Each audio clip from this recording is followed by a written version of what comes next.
But first, back on the trail of the Trans Mountain Pipeline expansion, just as Alberta oil will finally start to flow. We've always lived with the risk, and now we want some of the benefit.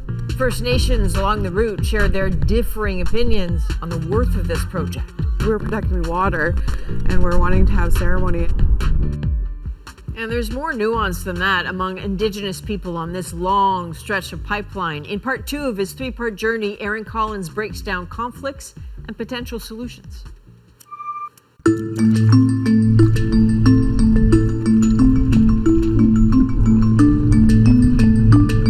The Thompson River runs right through Secwepemc territory.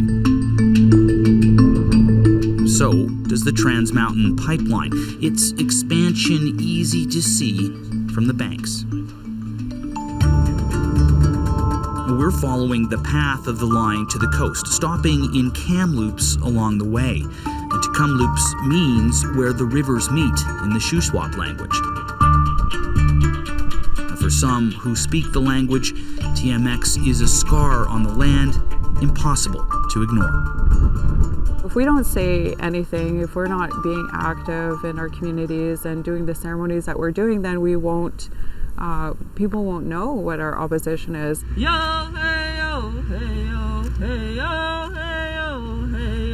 This Secwepemc matriarch made her objection clear, cutting her hair in protest. All lands on Secwepemc, we see you, we love you. Mourning the expansion of the line running across her nation's land. Arrested and jailed for standing in its way. This is our lives as Indigenous people, is we're protecting water and we're wanting to have ceremony and do all of that. Then, you know, this is it. This is all of it here. This is what we're protecting.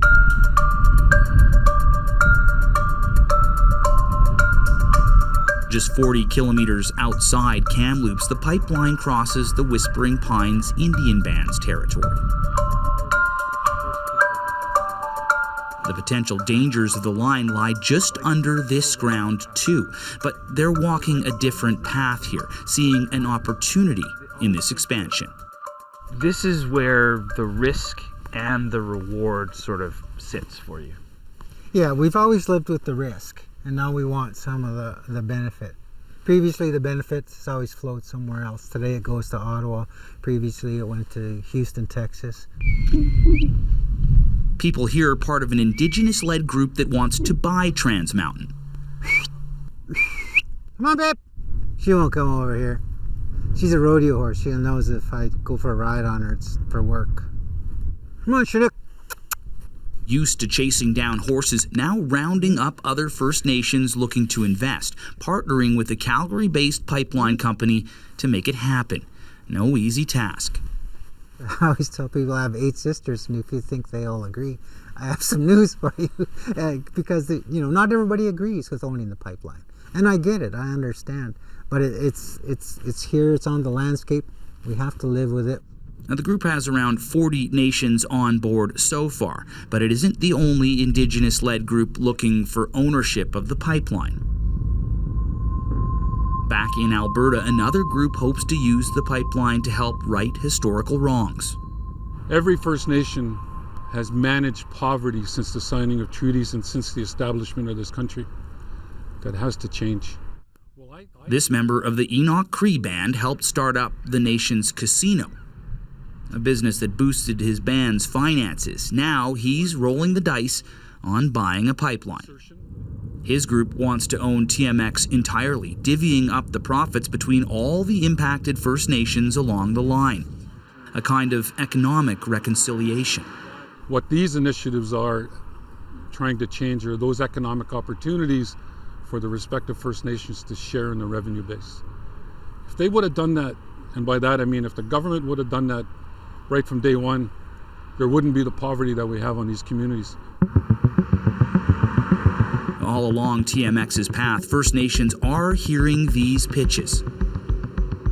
Talk of economic benefits down the road.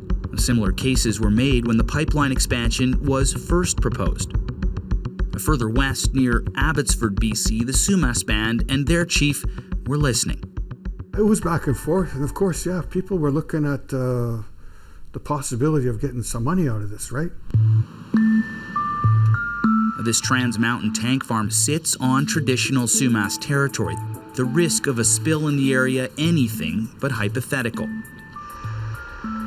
There have been several over the years. Worries about more accidents complicate any economic benefits here. I mean, you've agreed to what's going on here, but that doesn't mean you're not worried about what it's going to mean for your people. Yes, we've come to an agreement, but of course there are the concerns that still worry us. Yeah, the majority of our people said that we need to go into an agreement of sorts, but my personal druthers were otherwise. And it's mostly about water, right? I mean, it's mostly about water running downhill. Yeah, water and environment in general. And after the spill, The Sumas have come to an agreement to let the pipeline cross their territory, but for now, they've decided they don't want an ownership stake. As we approach the coast where Trans Mountain meets the sea, resistance to the line is perhaps most fierce. In Vancouver, the Tsleil-Waututh Nation has been leading that resistance. The Trans Mountain's marine terminal sits on unceded Tsleil-Waututh territory. You threaten our lands and waters, right? I have heard some fellow leaders of yours. You have no right to do that to us. Sir? Members of that nation have gone to jail to stop the project. It's interesting as we kind of look across the water here. Still fighting it, even now that it's been built. It doesn't change anything. We've been here since time out of mind, protecting and caring for our water. You know, there are some concerns because now the risks are real.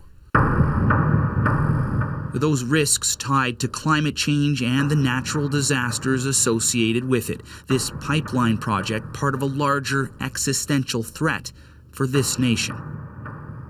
Water takes care of us, you know, so of course we're very concerned with the fires, the atmospheric rivers, with the floods. Still, the Trans Mountain expansion is a done deal. More oil will move from this terminal into tankers in Burrard Inlet. Our future! Our fight! Our future! Our fight! Over the years, Vancouver's art gallery was ground zero for many protests against the line. Whenever I came here, it was a big thing.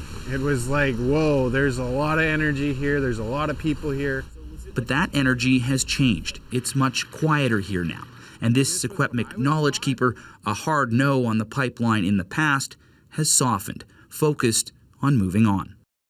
I want people who are so on one side or the other to remember that we're people, that we're here in this together, that we have to reach each other's hearts, minds, and spirits.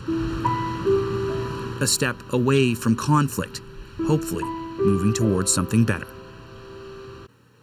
So this was chapter 2 in Aaron Collins' 3-part series traveling the route of the Trans Mountain pipeline expansion from Alberta to the BC coast. Tomorrow, Aaron will wrap up his road trip in Burnaby, the end of the TMX line and the heart of the opposition to it.